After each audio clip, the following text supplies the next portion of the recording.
Bonjour et bienvenue chez vous, nous sommes toujours ici à Abaret. Aujourd'hui, petite devinette, savez-vous ce qu'est un pressophile? Allez, un petit indice.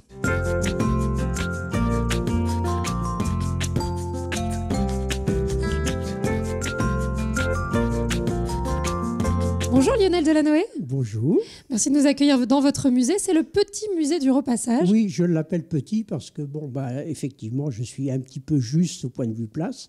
Mais c'est petit parce qu'il est bien rempli. Il y a plus de 900 pièces. Il y a presque 900 fers. Si on compte les repose-fers, ça fait plus de 900 pièces.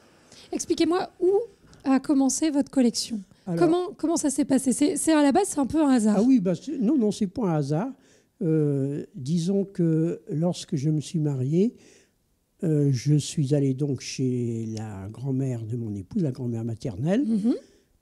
Et là, j'ai vu un instrument que je ne connaissais absolument pas. Je ne voyais même pas à quoi ça pouvait servir. Elle m'a expliqué que c'était un fer à braise. Moi qui avais fait 11 ans de pension, vous pensez bien que les fers, c'était inconnu au bataillon. Inconnu. Et là, elle a vu que ça m'intéressait, si bien qu'elle me l'a donné. Alors, je ne sais pas si elle aurait dû le faire ou pas. Ça dépend de quel point de vue on se place. Parce que ça a été le début de la collection. Ça a été le début. Qu'est-ce qui vous plaît dans les fers à repasser? C'est la diversité. Non seulement la diversité, mais voir l'ingéniosité qu'ont déployé tous les gens qui se sont occupés de faire pour faciliter la tâche et la faire. Parce que maintenant, on trouve des fers qui repassent, par exemple, les manches-ballons des robes, qu'on est incapable de faire aujourd'hui. On est incapable de repasser une manche-ballon. Or, à l'époque, il y avait les fers kabyles, bombés un petit peu au-dessus pour donner le gonflant du fer. Il y avait des fers pour tout à l'époque, pour chaque partie du vêtement. Depuis les pieds à la tête, en passant par les mains.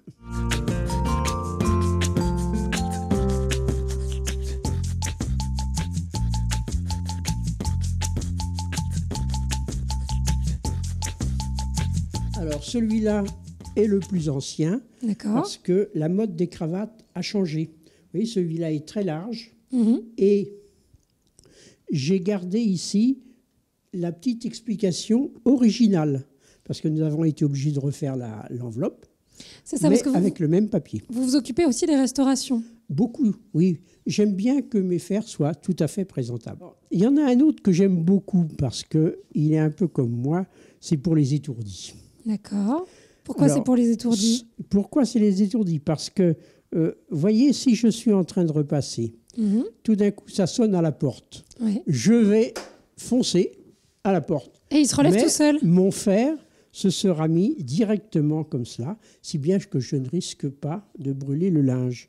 D'ailleurs, une fois, il y a une dame qui a visité le musée et qui m'a dit « Ah, si ma sœur avait connu ça, elle n'aurait pas mis le feu à sa maison. » Bon, je vais maintenant vous présenter un fer de voyage que personne n'oubliera. Alors, ce fer de voyage date de 1923. Il faut savoir qu'en 1923, outre les lampes électriques, les premiers appareils sont les fers à repasser. Donc, dans les hôtels et même dans les maisons, il n'y a pas de prise puisqu'il n'y a pas d'appareil électrique. Comment on fait alors? Eh bien, regardez comment il peut se brancher. Eh bien, c'est bien une prise électrique, non? C'est quoi alors? C'est pas une prise électrique. Vous débranchez l'ampoule et vous branchez ça à la place. D'accord. Alors, ça s'appelle une douille voleuse parce que on avait l'impression de voler le courant à l'hôtelier. D'accord.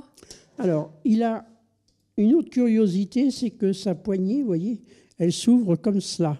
C'est tout simplement parce qu'il peut aussi servir, dans ce sens-là, avec cette casserole. D'accord. Dans laquelle on va pouvoir faire chauffer de l'eau.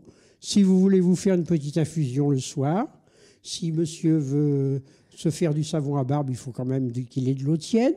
S'il y a un bébé, on peut à la limite lui faire un petit bain-marie pour son biberon. Donc quand on part en voyage, on a à la fois un fer à repasser et un réchaud. Voilà. Super. Ça fait les deux. Surtout qu'il n'y a pas d'eau chaude dans les hôtels. Alors, il a une troisième utilisation aussi.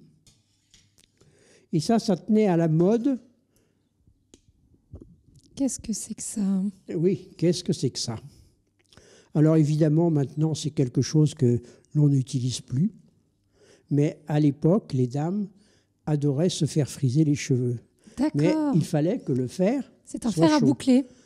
Alors, c'est un fer à friser.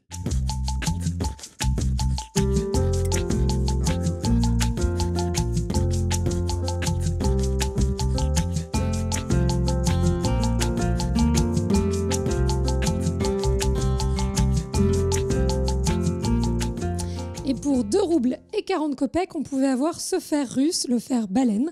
Chez vous à Barret, c'est terminé pour aujourd'hui. Prochain épisode sur la spiruline. À demain.